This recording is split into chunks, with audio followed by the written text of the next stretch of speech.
चलिए शुरू करते हैं। डिफ्यूजन क्या है?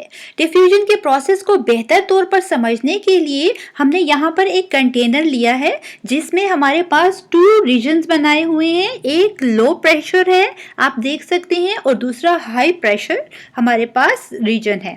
हाई प्रेशर रीजन में गैस के मॉलिक्यूल्स ज़्यादा हैं, लो प्रेशर रीजन में गैस के मॉलिक्यूल्स कम हैं। तो यहाँ पर क्या होता है डिफ्यूजन के प्रोसेस में कि यहाँ से जो हाई प्रेशर में गैस के मॉलिक्यूल्स ज़्यादा हैं, तो यहाँ से हाई प्रेशर रीजन से गैस के मॉलिक्यूल्स मूव करेंगे लो प्रेशर रीजन की तरफ उस वक्त तक जब तक कि दोनों साइड पे कंटेनर के यूनिफॉर्म कंपोजिशन या होमोजेनियस मिक्सचर ना बन जाए। ठीक है, तो हम डेफिनेशन को देखते हैं कि डिफ्यूजन क्या होता है। ठीक है, सबसे पहली बात, डिफ्यूजन का मतलब क्या है? किसी चीज़ का फैल जाना, स्प्रेड हो जाना, जैसे कि यहाँ गैस के मॉलिक्यूल्स फैल जाते हैं। डेफिनेशन के मुताबिक डिफ्यूजन वो प्रोसेस होता है जहां पर खुद ब खुद मिक्सिंग होती है नॉन रिएक्टिंग गैसेस की ताकि वो एक होमोजीनियस मिक्सचर बन जाए। डिफ्यूजन के प्रोसेस को बेहतर तौर पर समझने के लिए हम अपनी डेली लाइफ से एग्जांपल लेते हैं। पहली एग्जांपल है स्प्रेडिंग परफ्यूम फ्रेगनेंस। परफ्यूम तो हम सब बहुत पसंद करते हैं, लेकिन आप क्या जानते हैं कि परफ्यूम की खुशबू क्यों दूर दूर तक महसूस की जा सकती है? दर हकीकत जो हमारे पास परफ्यूम होती है उसको जब स्प्रे किया जाता है तो जिस एरिया में हम स्प्रे करते हैं वहाँ पर जो होता है वहाँ मॉलिक्यूल्स का प्रेशर काफ़ी ज़्यादा होता है। अब ये जो मॉलिक्यूल्स होते हैं ये डिफ्यूज़ हो जाते हैं या फैल जाते हैं हवा में। किस तरीके से ये हवा में फैल जाते हैं कि ये मॉलिक्यूल्स जो हैं एक दूसरे के साथ कोलिजन करते हैं और एज अ रिज़ल्ट इनकी कोलिजन के रिज़ल्ट में ये काफ़ी दूर दूर तक फैल जाते हैं। तो यही वजह है कि हम जो परफ्यूम की फ्रेगनेंस है उसको दूर दूर तक महसूस कर सकते हैं। तो ये हमारे पास जो स्प्रेडिंग परफ्यूम फ्रेगनेंस है ये एग्जाम्पल है डिफ्यूजन की। सेकेंड एग्जाम्पल है डिफ्यूजन की सिगरेट स्मोकिंग। हम सब जानते हैं कि सिगरेट नोशी हमारे लिए मुज़र सेहत है, लेकिन फिर भी जो लोग स्मोकिंग करते हैं तो उसकी वजह से काफ़ी लोग दूसरे मुतासिर होते हैं।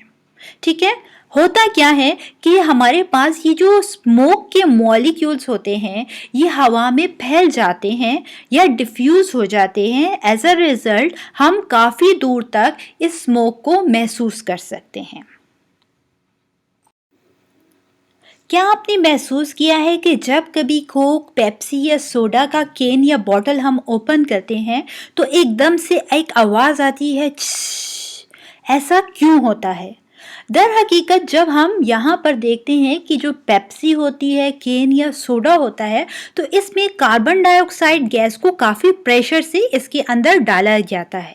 यही वजह है कि जैसे ही हम इस कैन या बॉटल को ओपन करते हैं जो कार्बन डाइऑक्साइड गैस होती है उसका प्रेशर हाई प्रेशर रीजन से वो गैस बाहर की तरफ लो प्रेशर रीजन में आती है और साथ ही एक आवाज़ हमें सुनाई देती है।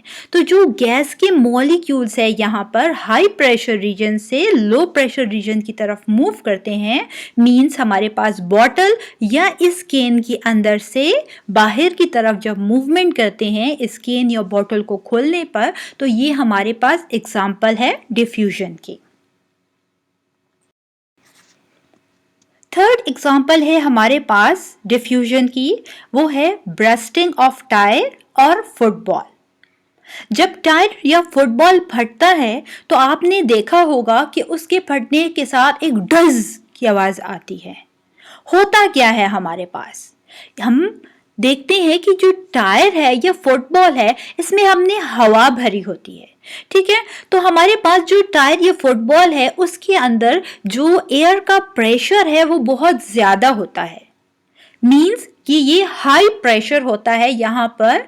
ठीक है, तो जब ये एकदम से फटता है तो ये हाई प्रेशर से लो प्रेशर की तरफ ये जो गैस के मॉलिक्यूल्स हैं या एयर मॉलिक्यूल्स हैं वो डिफ्यूज़ हो जाते हैं। एज अ रिज़ल्ट एक डज की आवाज़ हमें सुनाई देती है। तो ये हमारे पास बेस्ट एग्जांपल है किसकी? डिफ्यूजन की।